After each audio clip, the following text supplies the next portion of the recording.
Nous poursuivons notre lecture de paraboles. Pour les frères et sœurs et amis de passage, je précise que pendant tout le carême, nous lisons des paraboles en semaine, le dimanche, dans les évangiles.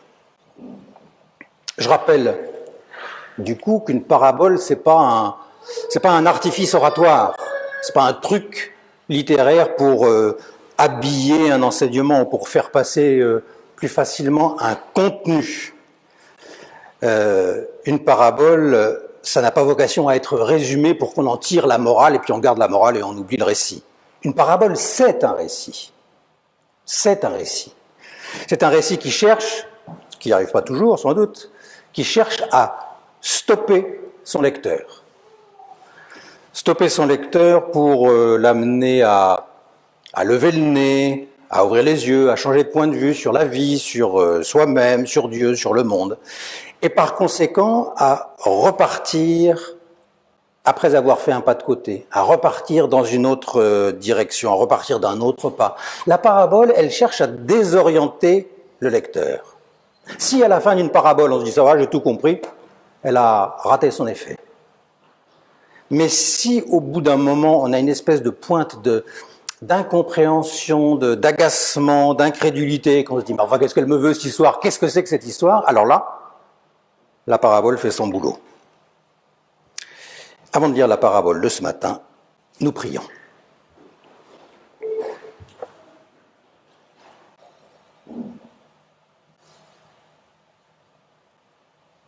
Nous te prions, Abba, Père,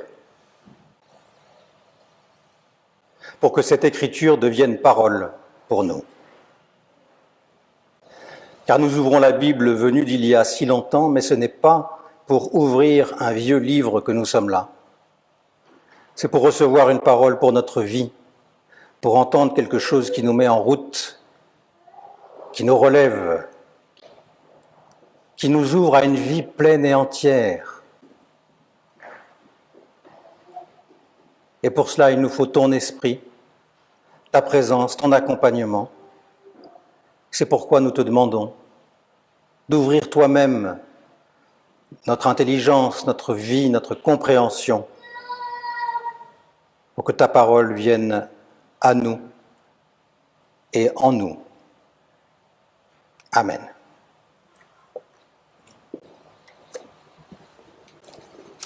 Dans l'Évangile selon Matthieu, au chapitre 25. Le règne des cieux. Ce sera comme quelqu'un qui, au moment de partir au loin, appela ses serviteurs et leur livra ses biens. Il donna 5 lingots à l'un, 2 à un autre, 1 au 3e, à chacun selon ses capacités. Et il partit au loin. Aussitôt, celui qui avait reçu les 5 lingots s'en alla travailler avec eux et en gagna 5 autres. De même, celui qui avait reçu les 2 lingots en gagna 2 autres. Celui qui en avait reçu 1 alla creuser un trou dans la terre et cacha l'argent de son Seigneur. Longtemps après, le Seigneur de ses serviteurs arrive et il prend langue avec eux. Celui qui avait reçu les 5 lingots vint en apporter 5 autres et dit « Seigneur, tu m'avais livré 5 lingots, en voici 5 autres que j'ai gagnés. » Son Seigneur lui dit « Bravo, bon serviteur, de confiance. Tu as été de confiance sur peu, je t'établirai sur beaucoup. Entre dans la joie de ton Seigneur. » Celui des 2 lingots vint aussi et dit « Seigneur, tu m'avais livré 2 lingots, en voici 2 autres que j'ai gagnés. » Son Seigneur lui dit « Bravo, bon serviteur, de confiance. Tu as été de confiance sur peu, je t'établirai sur beaucoup. Entre dans la joie de ton Seigneur. » Celui qui avait reçu un seul lingot vint ensuite et dit « Seigneur, je te connais comme quelqu'un de dur, qui moissonne où il n'a pas semé, qui récolte où il n'a pas dispersé. J'ai eu peur.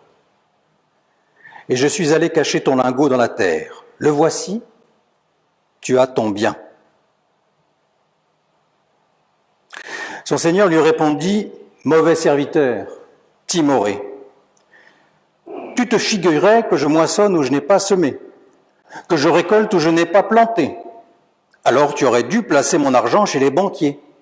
Et à mon arrivée, j'aurais récupéré mon bien avec un intérêt. Enlevez-lui donc le lingot et donnez-le à celui qui en a 10. Car on donnera à celui qui a, et il sera dans l'abondance. Mais à celui qui n'a pas, on enlèvera même ce qu'il a.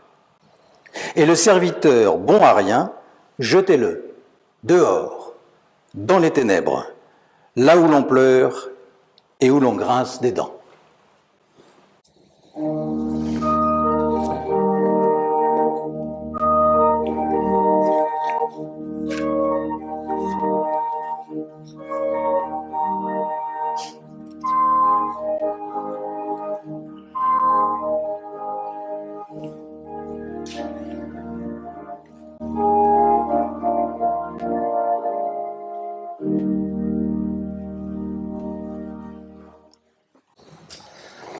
Qu'est-ce qui est en jeu dans cette histoire?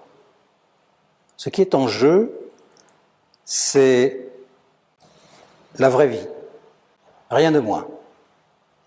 La vraie vie, la vie qui vaut le coup, la vie qui vaut son pesant d'or, la vie qu'on voudrait avoir. Et la parabole schématise ou elle type, si vous voulez, deux genres de vie. Tu as été de confiance sur peu, je t'établirai sur beaucoup, entre dans la joie de ton Seigneur. C'est le premier type de vie, la vie dans laquelle on entre, la vie qui est devant soi, une vie marquée par la joie, une vie vécue dans la confiance avec d'autres, une vie de joie partagée, une vie promise à s'épanouir, la vraie vie, quoi. Et puis il y a l'autre type de vie, jetez-le dehors dans les ténèbres, là où l'on pleure et où l'on grince des dents. Et dans cet autre type de vie, on n'entre pas, on est mis dehors. Pour se retrouver dans les pleurs. C'est une vie vécue dans la solitude, c'est une vie d'amertume, de regret. C'est la vie qui est derrière soi. C'est une vie qui est, pour ainsi dire, comme une mort. C'est ça la fin de cette histoire. Et c'est donc ça l'enjeu de l'histoire pour les deux premiers serviteurs d'un côté et pour le troisième serviteur. Bien sûr, c'est caricatural, bien sûr. Comme très souvent, justement, s'interroge dans sa réalité à lui. Une fin de récit donc qui propose deux options très typées. Or, le début de l'histoire est le même pour les trois serviteurs. Ce sera comme quelqu'un qui, au moment de partir au loin, appela ses serviteurs et leur livra ses biens. Il donna 5 lingots à l'un, 2 à un autre, 1 au troisième, à chacun selon ses capacités, et il partit au loin. Alors qu'est-ce qui cloche? Qu'est-ce qui cloche? Qu'est-ce qui fait qu'à partir d'un même point de départ, deux serviteurs prennent une orientation, le troisième serviteur prend une autre orientation? Où est la bifurcation? Et quelle est cette bifurcation? Et où est-ce que moi, auditrice ou auditeur, lectrice ou lecteur, où est-ce que moi je peux bifurquer soit vers la vraie vie, soit vers une vie qui est déjà vécue dans la mort? Alors commençons par le commencement. Qu'est-ce qui donne cet homme à ses serviteurs au début de l'histoire? Des sortes de lingots, en grec des talenta, talents. Et c'est une unité de poids et de monnaie à la fois qui représente plus de 30 kilos de métal, donc une valeur considérable. Pour donner un ordre de grandeur, un de ces lingots représente pas loin des revenus d'une vie de travail.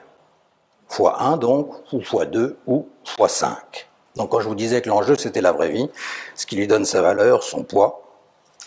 Parce qu'en fait ces lingots ne sont pas tant des biens que plus fondamentalement des signes de la confiance que cet homme fait à ses serviteurs. Le vocabulaire de la confiance ou de la méfiance, il revient tout au long de la parabole. Et ce que cet homme montre à ses serviteurs, c'est qu'il leur fait confiance, une confiance pleine et une confiance sans retour. C'est ce que signifie le don de ces lingots, parce que vous avez remarqué qu'il les donne. Le verbe signifie qu'il les leur transmet. Il les leur livre. Il s'en défait. Il les leur abandonne. On peut dire ça de tas de manières différentes. Il ne leur prête pas, il ne les met pas en dépôt. Il n'annonce pas qu'il reviendra pour prélever ses intérêts. Il dit d'ailleurs même pas qu'il reviendra. C'est extravagant, mais c'est comme ça, dans cette parabole, il fait de ses serviteurs ses héritiers, ses légataires, ses donataires. On ne sait pas pourquoi. Il donne ses lingots, il le fait au moment de partir au loin, au moment où il les quitte, mais rien ne nous est dit de ses motivations, et d'ailleurs, il ne donne aucune consigne sur l'usage obligatoire, conseillé ou interdit de ces lingots. Donc on a affaire vraiment au fait brut de la transmission et de la confiance. Un fait brut, mais pas irréfléchi, certainement pas. Parce qu'il donne à l'un 5 lingots, à un autre 2, à un autre encore 1, à chacun selon ses capacités, dit le récit. Et la suite de la parabole montre qu'en effet, il ne s'est pas trompé. Il les connaît bien, ses serviteurs successeurs. Donc il a vraiment réfléchi à ce qu'il fait, à cette transmission, à cette confiance, à ce don inaugural. Et puisque le nombre de lingots est proportionné aux capacités de chacun, ça veut dire qu'à chacun, singulièrement, il fait une confiance pleine, une confiance entière, à la hauteur des capacités. Et d'ailleurs, ce don inaugural a des effets immédiats. Aussitôt, celui qui avait reçu les 5 lingots s'en alla travailler avec eux et en gagna 5 autres.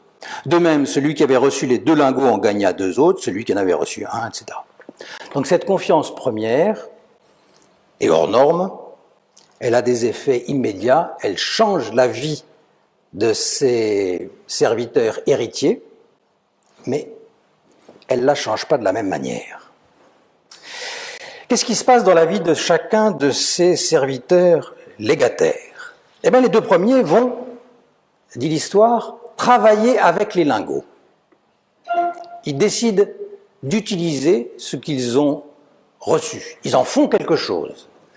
Et la fécondité de leur travail est remarquable puisqu'ils doublent chacun ce grâce à quoi ils ont pu agir. Le 3e aussi, il va agir. Mais il s'en va creuser un trou. Il s'en va creuser un trou, il n'utilise pas ce qu'il a reçu, il s'arrête à l'objet lingot sans le recevoir comme l'expression d'autre chose, qui est la confiance, qui était la source de ce don. Il fait un trou et il l'enterre. Il l'enterre. La stérilité de son action, elle va être porteuse d'une mort dont il ne mesure pas encore les effets. Et c'est à peu près tout ce qui se passe dans cette parabole, parce qu'après c'est des dialogues, la suite du récit, c'est ces dialogues qui permettent de comprendre, de mettre à jour les logiques des uns et des autres.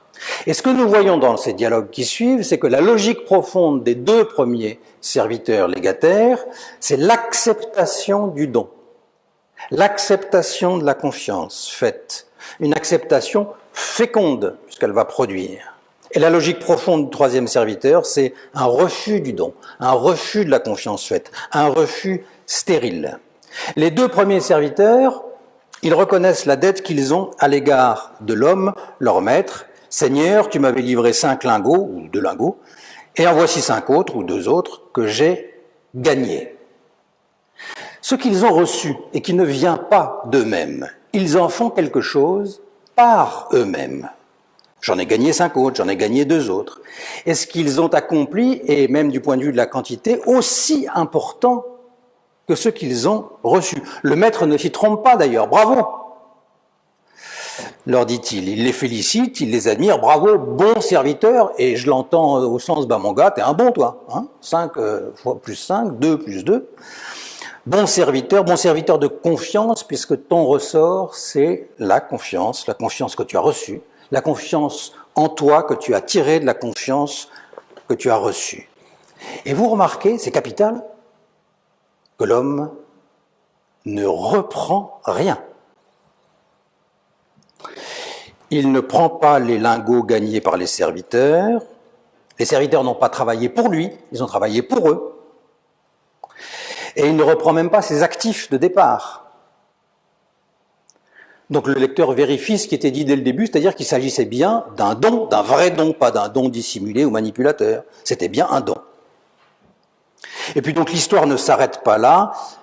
Plus de confiance, si c'est possible, est encore à venir. Et dès maintenant, il s'agit d'entrer dans la joie partagée. Bravo, bon serviteur de confiance, tu as été de confiance sur peu, je t'établirai sur beaucoup. Entre dans la joie de ton Seigneur. Ces deux serviteurs, en somme, ils vivent la vraie vie, la vie qui vaut le coup, la vie qui pousse, la vie qui s'élargit, la vie qui s'épanouit, la vie qu'on voudrait avoir, parce qu'ils osent recevoir d'un autre et que c'est l'occasion de leur propre accomplissement. Ils osent faire confiance à la confiance qu'on leur fait. Et le troisième serviteur qui, lui, n'a pas pu, pas su, pas voulu faire confiance à la confiance qui lui a été faite. Au fond, il a refusé de recevoir et de s'engager d'une triple manière. D'abord, il s'est placé dans une sorte d'autonomie solitaire. Je ne veux rien devoir à personne. Il croit que recevoir d'un autre, c'est une aliénation. Et puis ensuite, il a refusé le temps qui passe, quand l'homme revient très longtemps après être parti. C'est comme si s'était rien passé pour ce serviteur. C'est comme si sa montre, son agenda était resté bloqué il y a très longtemps et sans plus bouger depuis. Comme s'il avait voulu arrêter le temps. Et puis enfin, il a refusé toute transformation puisque le lingot ressort à l'identique. Et bien sûr, ce n'est pas seulement le lingot qui n'a pas changé, c'est toute la vie de cet homme qui en est resté au même point, c'est-à-dire au point mort. Non à la confiance, non au temps qui passe, non aux transformations. Cet homme, il reste coincé dans ses représentations. Il le dit lui-même d'ailleurs, hein, « Je te connais comme quelqu'un de dur, je te connais comme ». Donc c'est le regard que je pose sur toi, c'est l'image que je me fais de toi. Rien à voir avec l'image que les autres se font de l'homme. Rien à voir avec ce que la parabole nous montre. Mais c'est cette image que ce troisième serviteur a intériorisée. Quelqu'un de dur, qui moissonne où il n'a pas semé. On ne sait pas si c'est le cas, rien ne le laisse penser. Puis d'ailleurs c'est vrai, il arrive bien souvent que les moissonneurs ne soient pas les semeurs. Qui moissonne où il n'a pas semé, qui récolte où il n'a pas dispersé, ça, à la limite, ça pourrait caractériser l'attitude des deux autres serviteurs. Eux, ils ont moissonné et ramassé à partir de ce qui venait pas d'eux. J'ai eu peur. Ah, là, on touche à l'intime.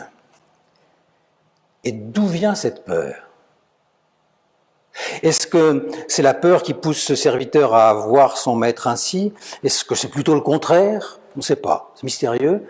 Mais en tout cas, c'est une espèce de cercle vicieux, de spirale, de peur, de méfiance, de solitude, d'effroi, de paralysie.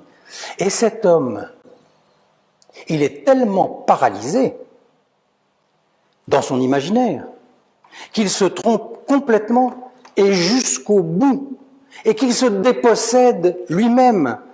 J'ai eu peur et je suis allé cacher ton lingot dans la terre, le voici, tu as ton bien.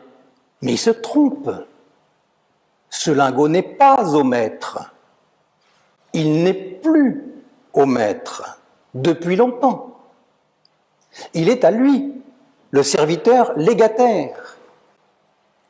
Mais ce serviteur, il préfère se priver de ce qui est à lui, qui représente une vie de revenu, bien plus, qui représente une vie de projet possible, de confiance, plutôt que de recevoir et de faire quelque chose de ce qu'il a reçu. Et quelle est l'attitude du maître ? Eh bien, c'est étonnant, mais il prend acte de ce que lui dit ce serviteur. Même si nous, lecteurs, nous savons que le regard posé par ce troisième serviteur sur son maître est discutable, et pas seulement discutable, mais démenti par les faits, le maître, lui, ne discute pas. Il accepte l'image que son serviteur se fait de lui. Tu te figurais que je moissonne où je n'ai pas semé, que je récolte où je n'ai pas planté. Bon, ben voilà, tu me vois comme ça. Et le maître reprend les mots exacts du serviteur. Mais alors assume, sois conséquent. Alors tu aurais dû placer mon argent chez les banquiers et à mon arrivée, j'aurais récupéré mon bien avec un intérêt, puisque c'est comme ça que tu me voyais. Mais tu n'as pas même pu être en cohérence avec toi-même. Tu restes dans tes représentations qui tournent en boucle, tu restes prisonnier de ce que tu projettes, tu es comme enterré vivant en toi-même. Cet homme, le troisième serviteur, légataire, il meurt sur pied. Alors même qu'il est vivant, il est déjà dans la mort. Parce qu'il ne sait pas, parce qu'il ne veut pas, parce qu'il n'ose pas faire confiance à la confiance qui lui a été faite. Le maître, il a fait une confiance première, fondatrice, inaugurale. Reconnaître cette confiance et faire confiance à cette confiance reçue, c'est le chemin de la vie vraie, celle qui vaut le coup. Et ne pas reconnaître cette confiance, ne pas faire confiance à cette confiance reçue, c'est le chemin de la mort qui se répand, qui dessèche tout déjà au cœur de la vie. Voilà la bifurcation. La bifurcation que pointe cette histoire, la bifurcation devant laquelle non plus les personnages de cette histoire, mais l'auditrice, l'auditeur est placé.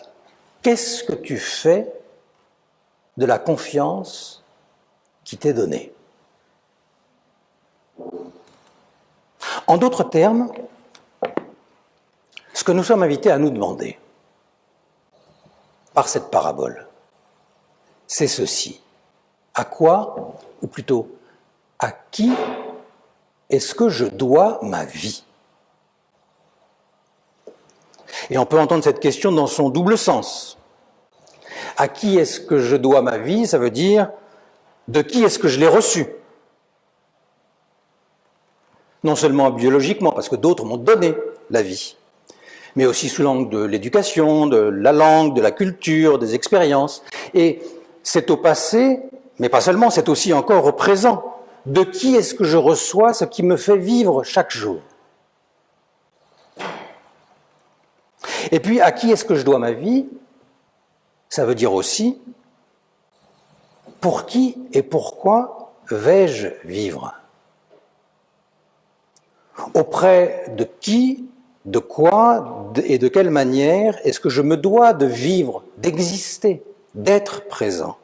Et ça, non seulement au futur, mais déjà au présent. Aujourd'hui, à qui est-ce que je transmets ce qui fait vivre? À qui est-ce que je dois ma vie? L'idéologie du siècle nous invite à répondre à toi-même. Plus tu la devras à toi-même et à toi seul, et plus tu prouveras à la terre entière et à toi que tu es quelqu'un. Tu es autonome au sens de tu es ta propre origine et ta propre fin. Tu es ta propre origine. Et tout ce qui pourrait te déterminer, c'est une aliénation dont tu dois te détacher. Et tu es ta propre fin. Et garde-toi bien d'ailleurs de chercher à partager ce qui est essentiel pour ta vie. Ce serait une volonté prétentieuse et illégitime de transmettre quelque chose. Ne dis pas merci, ça te rendrait recevable. Ne donne rien, ça complique tout, et même c'est suspect. Laisse chacun faire son propre chemin, comme on dit, et ses expériences, et n'influence personne. Et c'est ainsi que tout ira pour le mieux, et en tout cas, pour le moins mal. À qui tu dois ta vie? Mais à toi. Et rien qu'à toi, autant qu'il est possible. Ah, vous savez, ce délicieux frisson, quand on peut dire, c'est très bien porté sur les plateaux de télévision, quand on peut dire, moi monsieur, ma vie, je ne la dois à personne. Je me suis fait tout seul. À qui est-ce que je dois ma vie? Les Écritures bibliques, elles nous invitent à répondre à l'autre d'abord. Plus tu le reconnaîtras et plus tu deviendras humain. C'est pas malgré l'autre, c'est grâce à l'autre que tu deviens vraiment un sujet. que tu peux à ton tour parler en je, que tu peux à ton tour agir, oser, inventer, en faisant quelque chose selon tes capacités propres, avec ce que tu as reçu. Tu as reçu et tu reçois, pour le pire quelquefois, pour le meilleur aussi. Et cette sorte de dette, avec ses douleurs, mais aussi ses confiances, elle est là avant que tu existes et elle est là chaque jour. Et l'ayant reconnu, tu peux en faire quelque chose, toi. L'ayant reconnu, tu peux te demander qu'est-ce que je vais faire à mon tour, qu'est-ce que je vais oser transmettre à d'autres pour qu'à leur tour, ils aient la chance de devenir vraiment humains. À qui dois-tu ta vie?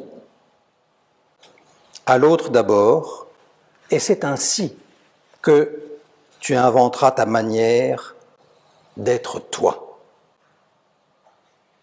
Pour les esprits forts, pour les gros malins, à qui on ne la fait pas, la confiance c'est une affaire de bisounours, ou de boy scout, ou une illusion de chrétien confié en dévotion. C'est un risque contre lequel il faut se prémunir. On n'est jamais assez méfiant. 77% des Français le croient. On n'est jamais assez méfiant. Mais l'Évangile nous dit au contraire que la confiance reçue, la confiance qu'on fait grandir, la confiance redonnée, c'est la clé de la vraie vie. Le surlendemain de cette parabole, le Christ sera livré. Livré, c'est le même mot. Le même mot que pour les lingots.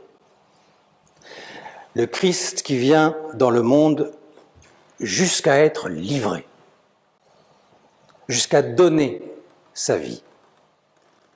Il est le gage de la confiance que Dieu nous fait.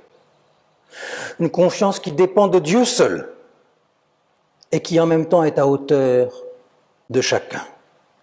Une confiance première, une confiance entière, une confiance qu'il donne sans retour. Pour vivre vraiment, tu peux faire confiance à la confiance qui t'est faite. Pour vivre vraiment, tu peux faire confiance à la confiance que Dieu te fait. Amen.